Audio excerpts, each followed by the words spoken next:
உத்தரகாண்ட் மாநிலத்தின் புகழ்பெற்ற கார்ஜிரியா சுற்றுலா மண்டலத்தில் அமைந்துள்ள கார்பட் நேஷனல் பார்க் தற்போது உலக வனவிலங்கு ஆர்வலர்களின் கவனத்தை ஈர்த்துள்ளது. அங்கு நடைபெற்ற ஜங்கிள் சஃபாரியின் போது ஒரு பெண் யானை ஆரோக்கியமான இரட்டை குட்டிகளுக்கு பிறந்த அபூர்வ காட்சி பதிவாகியுள்ளது. இந்த அரிய நிகழ்வை வனவிலங்கு ஆர்வலர்களான சஞ்சய் சிம்வால் மற்றும் டாக்டர் சகேத் பாடோலா கவனித்துள்ளனர். டாக்டர் சகேத் பாடோலா தெரிவித்ததாவது: இந்த வெற்றிகரமான இரட்டை பிறப்பு கார்பெட் புலிகள் காப்பகத்தின் வலிமையையும் முழு சிவாலிக் யானை காப்பகத்தின் பாதுகாப்பு திறனையும் பிரதிபலிக்கிறது என்று கூறினார்.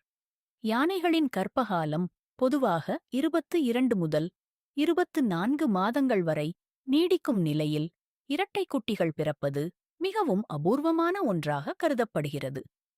உலகளவில் யானை பிறப்புகளில் 1% குறைவாகவே இரட்டை பிறப்புகள் நிகழ்கின்றன என வனவிலங்கு நிபுணர்கள் தெரிவிக்கின்றனர்.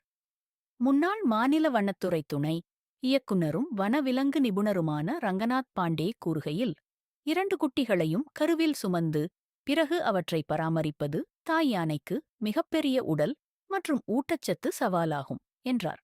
அதேபோல் வனவிலங்கு ஆர்வலர் டீபங்கர் குல்பே 2 ஆண்டுகள் கர்ப்பகாலத்திற்குப் பிறகு இரட்டை குட்டிகளை வெற்றிகரமாக பராமரிப்பது ஆச்சரியமும் அற்புதமும் கலந்த அரிய நிகழ்வு என்று தெரிவித்துள்ளார்.